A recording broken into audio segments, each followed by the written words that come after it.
अस्सलामुअलैकुम। मैं हूँ साइमा इसहाक और आलमी अदब से मोज़म्बिक़ की माया नाज अदीबा मिया कोटू का एक अफ़साना लेकर हाजिर हुई हूँ, जिसका तर्जुमा किया है हमीद राज़ी ने। अफ़साने का उन्वान है करतब। जो सिल्डू अपनी ज़िंदगी के मुश्किलात के हल के लिए हमेशा अपने कान खुले रखता। जिस वक्त कोई मुसाफिर उसके पास से गुजरता या गाड़ी रुकती, वो गुफ्तगू सुनने के लिए करीब हो जाता। ऐसे ही किसी लम्हे में उसने अपनी बड़ी बेटी के लिए कई सपने देखे। पूरे हफ्ते ये खबर गर्दिश कर रही थी कि एक लड़का अपने आप को सांप की तरह बल देने पर कादिर है। वो पूरे मुल्क का दौरा करता है और हर कोई उसे देखना चाहता है।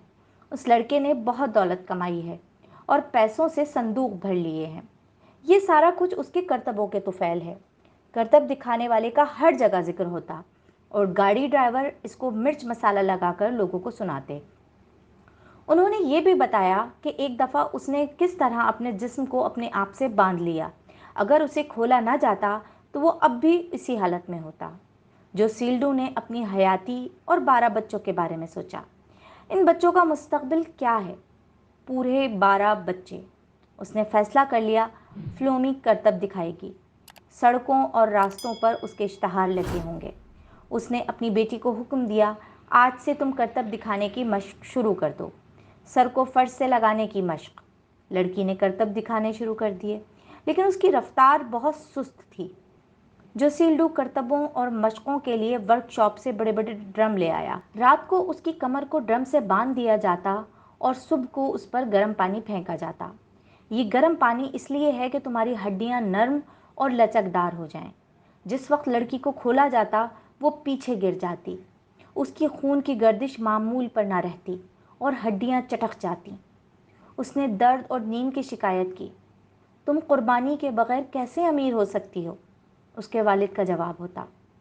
उसका जिस्म दर्द से चूर चूर हो जाता। अब्बा, मेरे जिस्म में दर्द होता है, मुझे सोने दो। नहीं बेटी, जिस वक्त तुम अमीर हो जाओगी, हमारी गुर्बत दूर हो जाएगी, तुम अपनी नींद खूब पूरी करना। वक्त गुजरता रहा। जो सील्डू करतब दिखाने वाले का मुंतज़िर रहा।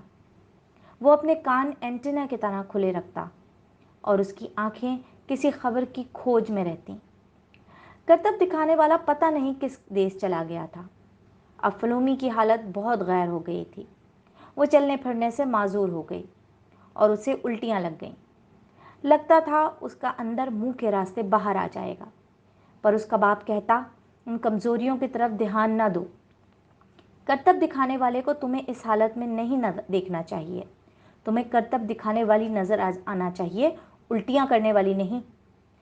जूं जूं वक्त गुजर रहा था, उसके बाप का गुस्सा बढ़ता जा रहा था।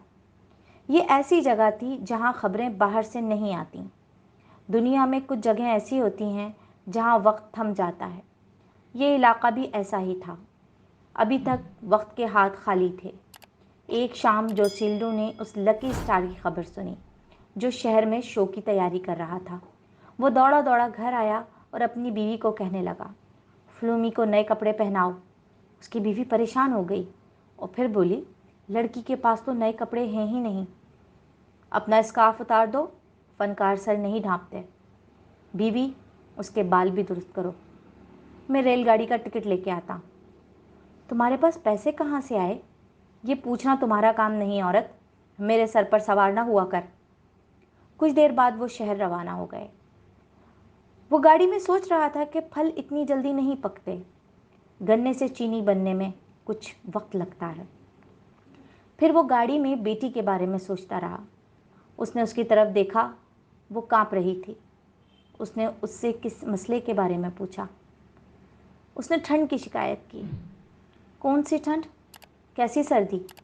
फिर इसने ठंड को तलाश करना शुरू कर दिया, जैसे उसका भी कोई जिस्म हो। बेटी, घबराओ नहीं, कुछ देर में यहाँ गर्मी हो जाएगी। लड़की की कपकपाहट और बढ़ गई। लगता था जैसे वो ट्रेन से ज़्यादा कांप रही हो। उसके बाप ने अपना कोट उतार कर उसे दे दिया। अपनी कपकपाहट कम करो, नहीं तो मेरा कोट उधर जाएगा। वो शहर पहुंच गया। लकी स्टार की तलाश शुरू कर दी। वो गली गली फिरते रहे। इतनी गलियां। वो लड़की को अपने साथ खींच रहा था। फ्लोमी, उठ के खड़ी हो जाओ, वो समझेंगे मैं तुम्हें अस्पताल लेके जा रहा हूँ। आखिर वो उस घर तक पहुँच गए। उन्हें एक छोटे से कमरे में इंतज़ार के लिए कहा गया। फ्लूमी कुर्सी पर सो गई, जबकि उसका बाप पैसे के ख्वाब देखता रहा। वो उन्हें शाम के वक्त मिला।